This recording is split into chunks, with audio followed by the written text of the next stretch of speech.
Hello, and welcome to the Rock Metal Podcast. I'm your host, John Harris, and scooting around here somewhere is my right-hand man, Gabriel. That's right, babes. Today on the Rock Metal Podcast, we have Every Hour Kills, which is why I guess I'm feeling so low on energy all of a sudden. But anyway, they have a new EP called Vacua, released on October 8th, and right now I'm being joined by Sacha to share some more information about this stellar release and what the guys have got going on. So, Sacha, welcome to the show. Thanks, John. Good to be here. Absolutely. Great to have you on, babes. Now, take us through this EP. What did you guys set out to create? Was there a conversation about what to create in this body of work? So it's mostly me.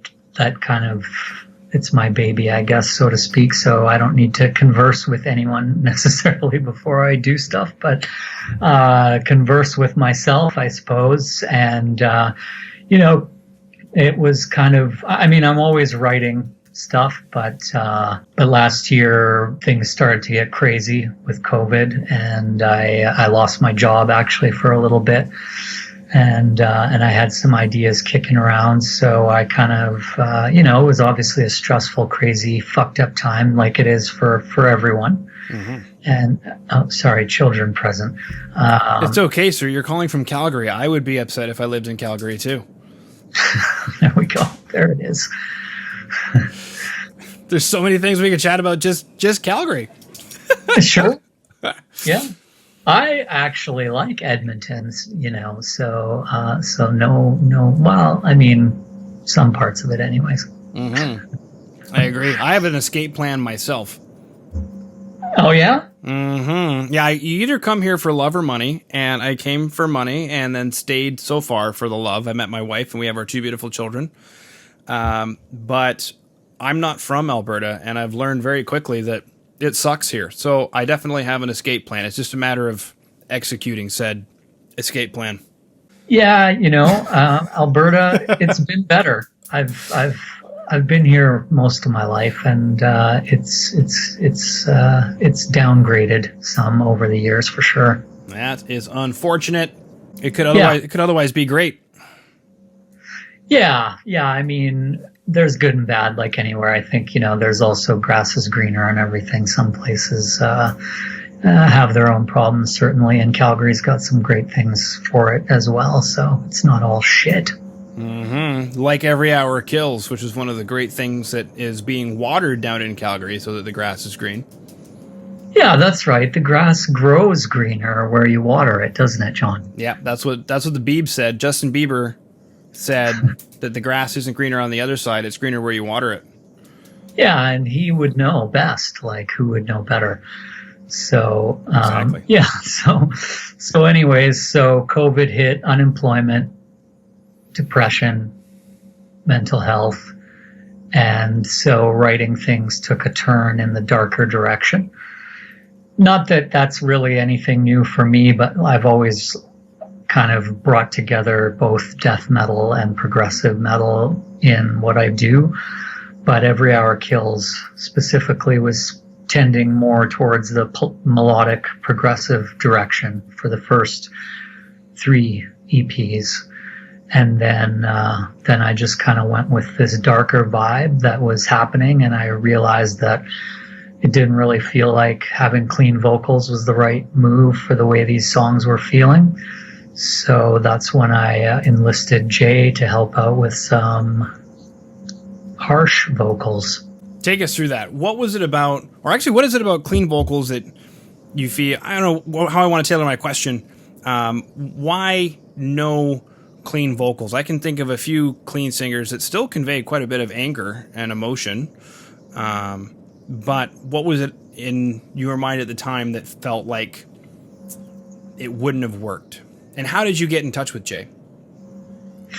Yeah, so it's just a feeling, mostly kind of a gut feeling. Like the music originally was written around melodic vocals and kind of stripping down a lot of the other elements like the riffing and some of the song structure to really let the vocal melodies take the forefront.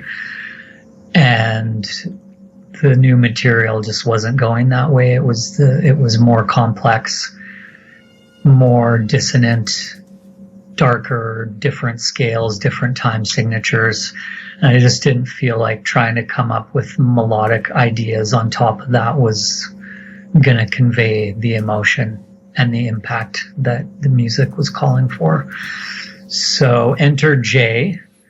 Jay I've known like online, basically as an online buddy. We're kind of in some of the same like groups, like audio nerd shit, basically online groups that we're in together. So, and I worked with a guy he was in a band with in a previous band called Abiogenesis. So there was kind of a mutual friend connection there. And yeah, so I knew that he was a guy who's really talented vocally, but also able to record himself and produce himself without me having to get in the same room with him. Obviously difficult when I'm in Calgary and he's in Italy. So, being able to just let him kind of go wild as an artist and produce himself and produce, world-class tracks in his own home studio, that was kind of the full package for me. Mm-hmm.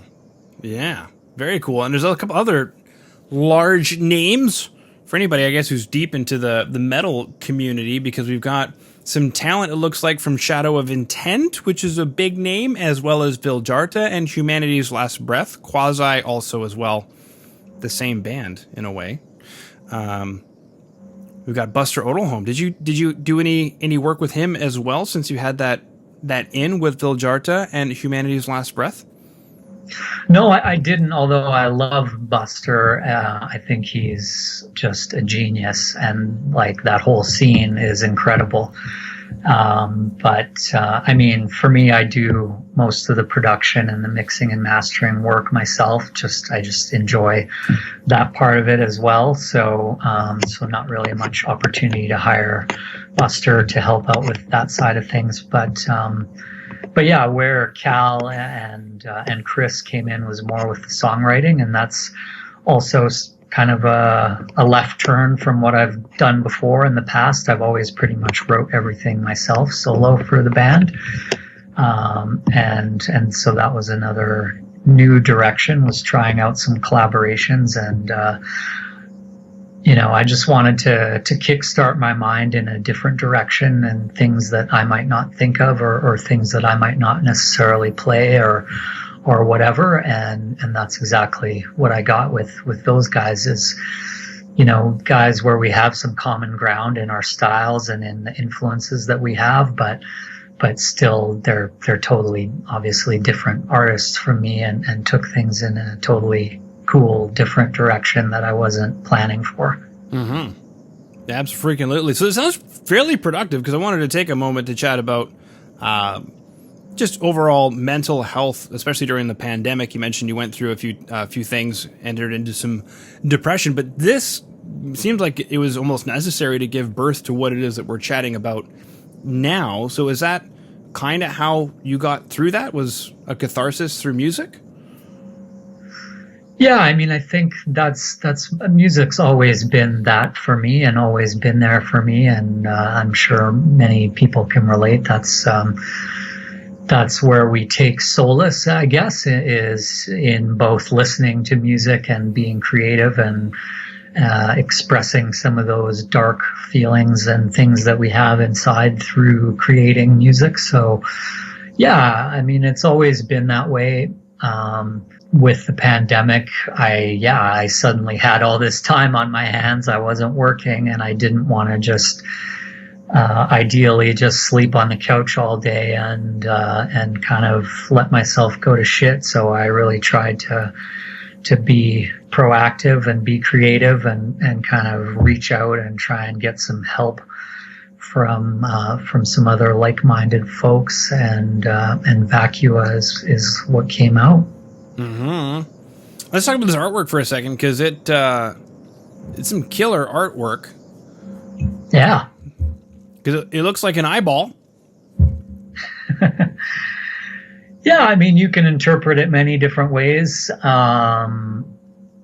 It's by a fellow named Eris is Red, who I just found on the internet. I'm always kind of searching and looking for cool artists and people to collaborate with and stuff. So just randomly stumbled across him, I think, on Instagram one day, and made the connection from there. And he was great, awesome to work with. You know, he did a bunch of kind of different renderings of the same piece. So each song has a little bit of a different spin on the same piece.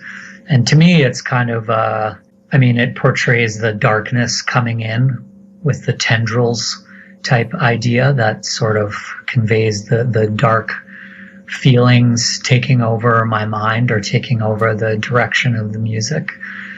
And Every Hour Kills has always had this kind of technical vibe, the technical, futuristic cyber kind of thing going on. And so the vibe here was to kind of blend that with a more organic, dark thing that's sort of coming into the picture and almost overwhelming what was there in the past. Okay. Deep, baby, deep. Yeah, honestly, it's funny because I found the piece already, he had already done that piece. And I often do that with the art. It wasn't a bespoke thing where I told him, this is what I want you to make and this is what I'm thinking. It was he had already done the first iteration. Mm-hmm. So it's kind of fun to superimpose your own interpretation on something that somebody's already done. And it was yeah, that totally matches my vibe, even though we had never met or talked about it. Mm-hmm. So he was cool with it. You just wrote him an email and said, hey, can I use this for an album cover? And then went through whatever process you have to do. Yeah, exactly. Yeah, I just hit him up and said, hey, I want to pay you to let me license this piece. We got to talking. It was cool. And I was like, why don't we try some other variations? And that's where we kind of superimposed the cyber looking kind of sphere on some of the variations of it. Mm-hmm. So it's kind of like a computer server type sphere in the center on some of the other versions. And so he was cool with it and rendered a bunch of different versions. And then that's how it ended up having a slightly different take for every song. Mm-hmm. Mm-hmm. I was just watching the visualizer video, I believe. Yeah, official visualizer video for Intransigent, which is available in today's show notes. So everybody listening in, Apple Music, Spotify, you're watching on YouTube or on our website, therockmetalpodcast.ca. If you take a quick look at the show notes, you'll find everyhourkills.com. You can go there and stay in touch with everything that Every Hour Kills has got going on, as well as the visualizer video for Intransigent. So I guess take us through that. A similar artist, or did somebody else just take the concept and animate it? Yeah, the latter. So this is a different team that worked on that. Some fellows out of Sweden called Vacua Visuals. And I basically gave them the songs, I gave them the art and the lyrics, and I said, do your thing, come up with whatever you want. And I kind of feel like that's the best way to go when you work with other artists that you respect, is just let them do their thing. I don't want to try and tell someone too much or try and shape what they're going to do. I just let them do their thing. And it turned out fucking amazing. It's one of the coolest visualizers I've ever had. And it just matches the vibe of the song. They captured everything perfectly and nailed it as far as I'm concerned. Yeah. Sweet. Okay. We chatted about working with a couple guest musicians, as well as the track Intransigent. Visualizer video available in today's show notes. We chatted about the EP Vacua, as well as the beautiful artwork and how that came about. And for everybody listening in today's show notes down below the episode will be everyhourkills.com, as well as the visualizer video for Intransigent EP, Vacua, out now everywhere that you consume music. Sacha, that concludes my questions. Okay, and that concludes this interview. Beautiful. Well, thank you so much for coming on to the Rock Metal Podcast today, Sacha.